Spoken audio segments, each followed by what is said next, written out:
Vous allez écouter Kakou chapitre 73, Les vendeurs d'âmes, prêché le mercredi soir, 21 mai 2008, à Yopougon, Abidjan, Côte d'Ivoire. Extrait du livre du prophète Kakou Philippe, le seul, vrai prophète envoyé par le Seigneur Jésus-Christ, en accomplissement du cri de Matthieu 25:6 pour le salut de notre génération.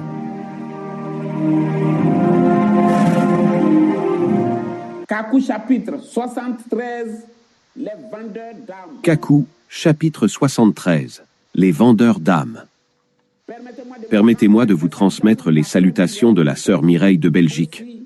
Aussi, j'ai demandé au pasteur Akobé de transcrire la prédication Shibboleth ou l'impact du sang. Il a fini. Je vais lire et vous aurez cela très bientôt. Je demande aussi que vous puissiez faire des dons aux frères Boga Eric et au frère Yannick Aka, qui se sont consacrés à ce message et qui se soucient chaque jour de tous ceux qui sont à l'extérieur. Vous savez qu'ils ont des familles en charge et qu'ils se sont consacrés entièrement à ce ministère, mais qu'ils n'ont pas de source de revenus. Bien. Maintenant, je voudrais répondre à deux questions.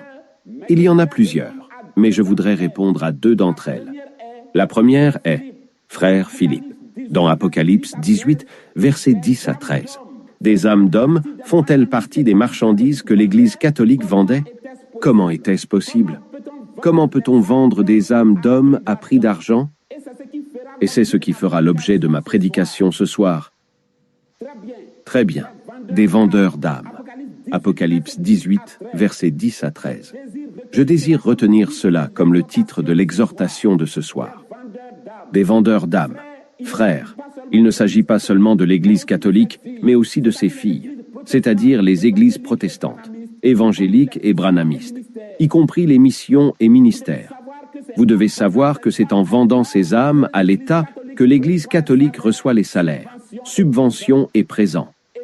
Et toutes les églises de la terre sont maintenant dans cet esprit comme leur mère, l'Église catholique.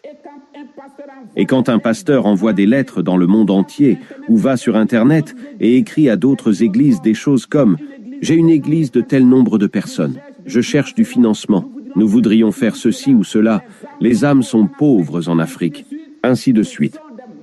Ce sont des marchands d'âmes et ils vendent ces âmes à des homosexuels, à des hommes pervers dans le monde parce que ceux qui les suivent sont des fils du diable. Et ils les suivent parce que leurs noms n'ont pas été écrits dans le livre de vie de l'agneau avant la fondation du monde. L'Assemblée dit Amen.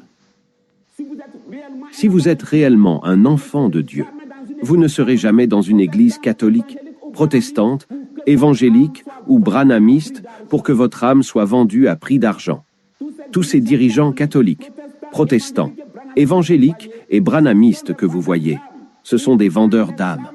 Ils vendent les âmes à des politiciens, à des homosexuels dans le monde, parce que la révélation indique qu'en ce temps où nous vivons, ils feront cela.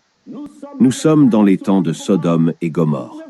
Vous pouvez voir le dirigeant d'une église qui prétend être dans la sanctification s'asseoir avec des politiciens, s'asseoir avec des dirigeants d'autres églises avec qui ils n'ont pas la même foi. Qu'est-ce que c'est? Il a vendu les âmes de ses fidèles sur l'autel de l'hypocrisie et de la mondanité, de la politique et de l'homosexualité. L'Assemblée dit Amen. Quand une église méthodiste rentre dans l'église méthodiste unie sur le plan international, il y a eu vente d'âmes. Quand une petite église innocente commence à fraterniser avec une grande église quelque part, son dirigeant a vendu les âmes de ses fidèles. Ce qui est malheureux est que souvent les fidèles de ces églises ne savent même pas ce qui se passe. C'est donc la plus haute forme de sorcellerie qui soit. L'Assemblée dit Amen.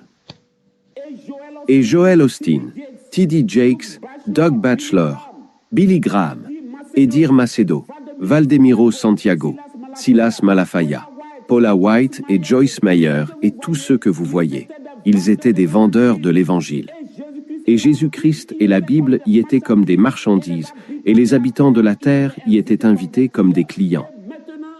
Et maintenant, ils sont des vendeurs d'âmes.